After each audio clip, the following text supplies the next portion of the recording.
Well, hello and welcome to Horticulture.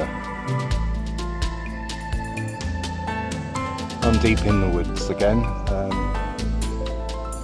Sun's just come out. It was nice and autumnal coming down the track because you could see all the cobwebs glistening.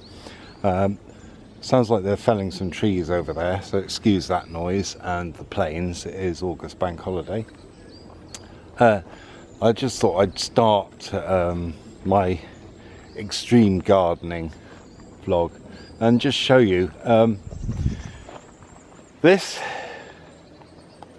rose behind me is quite tall.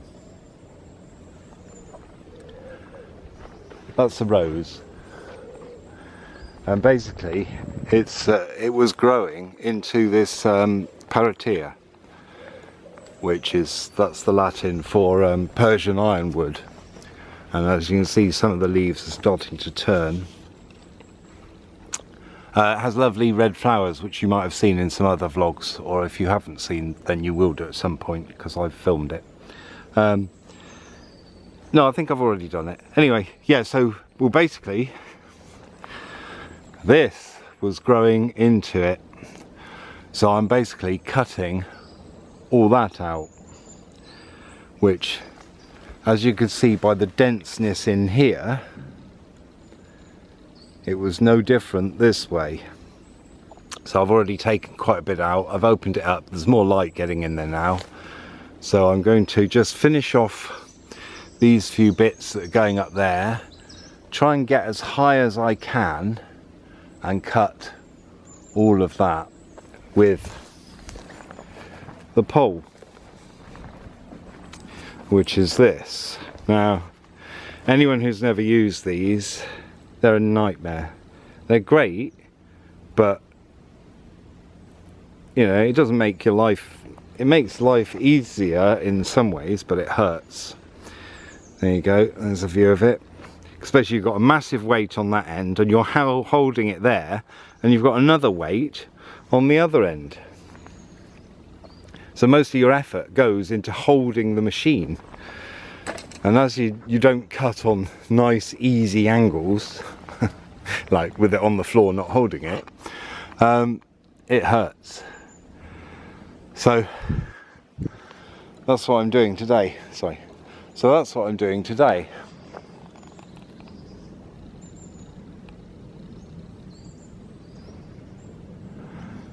Sun flaring through the tree. Yeah, so that's what I'm doing today. I'll probably show you a done picture. If you look here, you can see just how massive it is. And I'm going to try and cut that rest out and free that tree up. Okay, well, I've done what I can reach, and there it is, freed up. I know it's on a bit of an angle, but I can't get beyond there to curve it, so whenever necessary I'll have to get the pole out and just cut anything that starts coming over. But I can be ruthless in the garden. That's one of the things you learn. Do you think something lives under there? Hedgehog? Who knows? Hey, hello. This is probably going to be part of the same vlog, so I'm back here, but as you can tell by looking around, we're now in winter. Now this is the Wickwar. No, it's not the Wickwar. What is this? Ah, it's gone. Name blank. But anyway, I'm continuing on, even though this is now some months later, because aesthetically it wasn't as pleasing, even though the work of taking off this paratia there has been done, apart from a few branches up there, but that's quite difficult to get to. You would think you can come in from the other side, but you can't. There is so much in the way, and then wielding along the hedge cutter on that strimmer So I'm going to have to go in and clear this. I can see it's starting to shoot in some places, so we're on time. So I'm going to cut all this up as small as I can so it's easier to take away, and just try and take it back so there's a nice curve, and take that bulge that's up there, just take that bulge off, just to make it a bit nicer, and also because it's going to then go up into the oak tree behind it, which is what we don't want. Extreme rose pruning continued.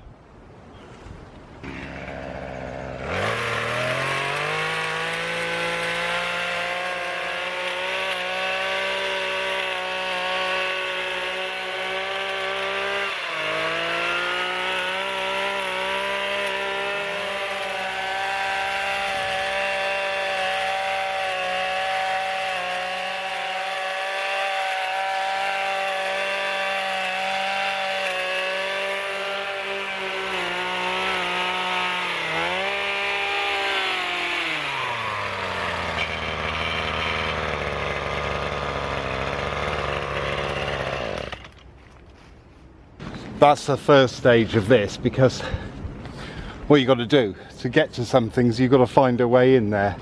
So we've got a tripod ladder here, which is great for working on a slope like this.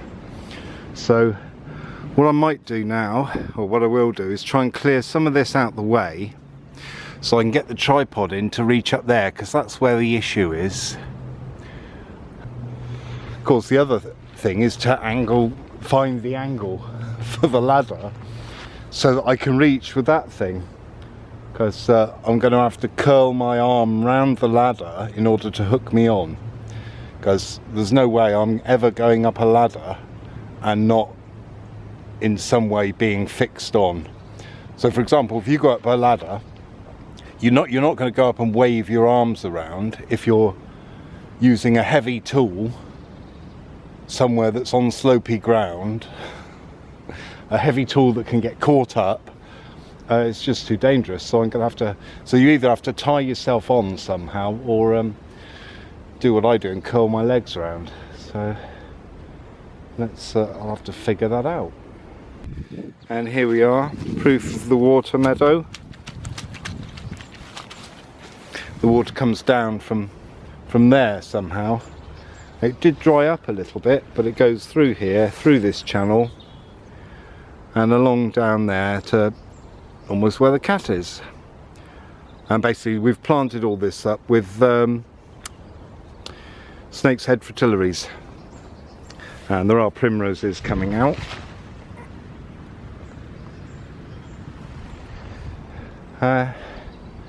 But last year, just down there where the cat was, that was basically a pond. I came in and it was just so flooded. I'd never seen it that flooded. It's never been like it before or since. And the people here have never seen it that flooded in 40 years. So I don't know what had happened, because the rain wasn't that excessive.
Right, what won't be obvious is the strain on the left side of my back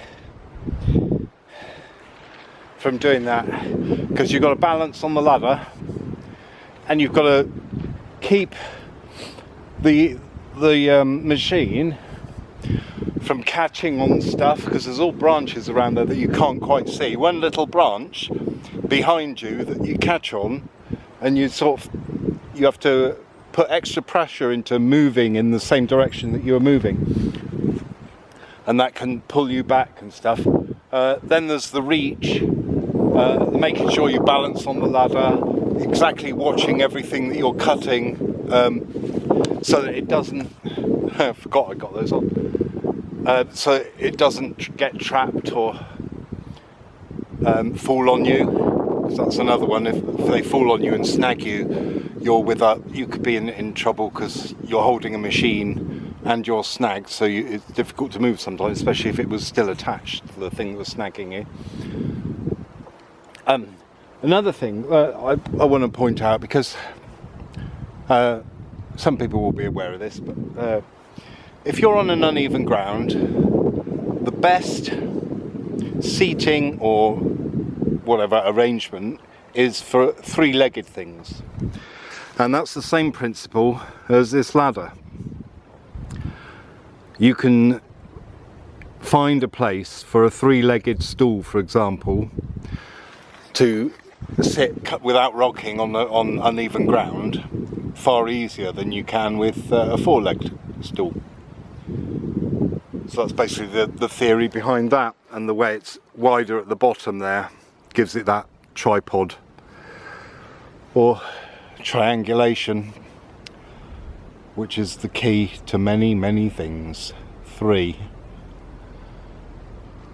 Right, I need to have a little break because of my shoulders now.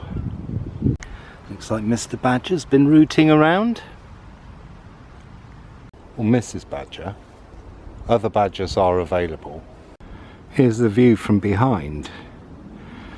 So as you can see, getting to there is a little bit crowded.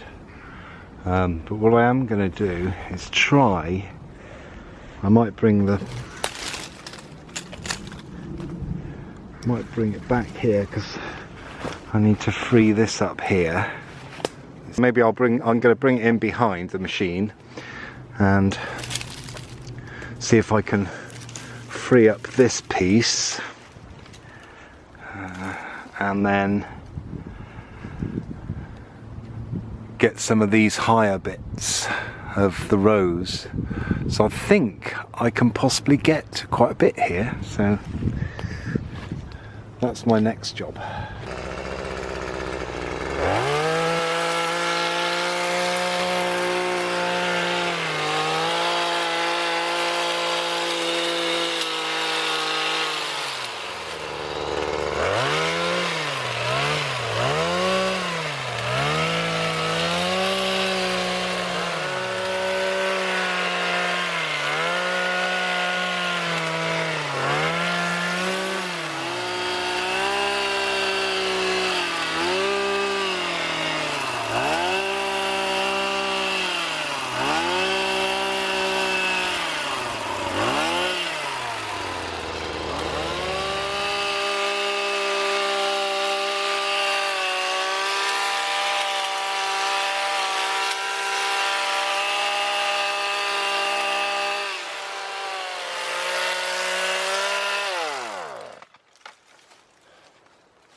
Okay, I think I finished round the other side.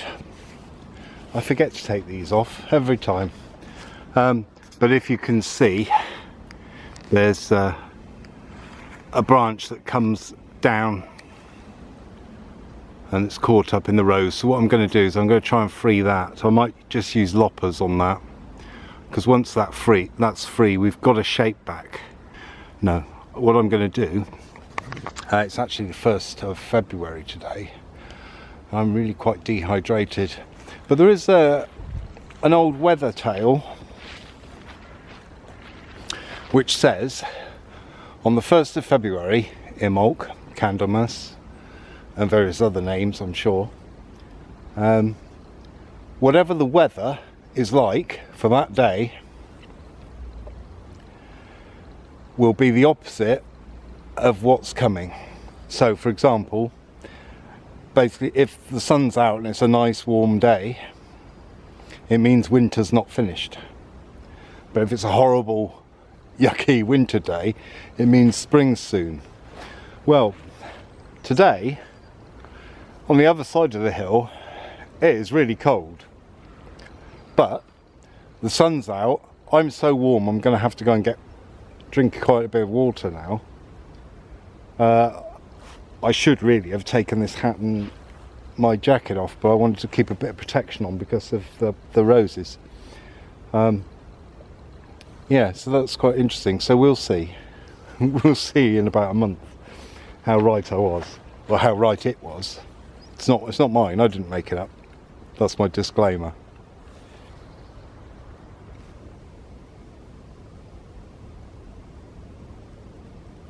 As you can see, I've freed it up, and I think aesthetically it's going to be a nicer shape. So let's go and view it from where it's going to be viewed from.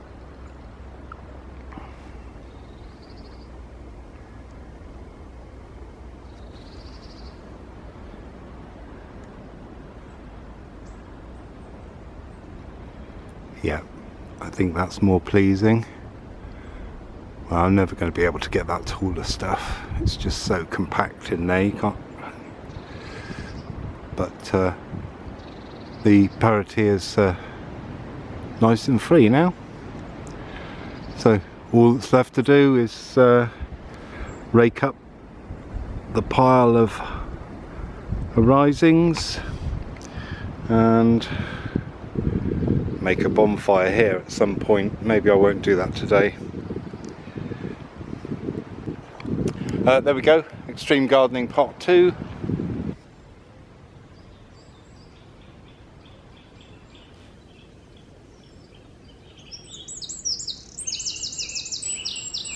And here it is in June the following year.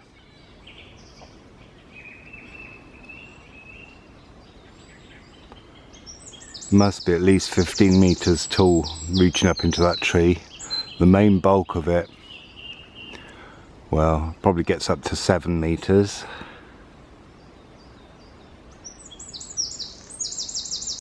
Thanks for watching. See you later. Ta-da.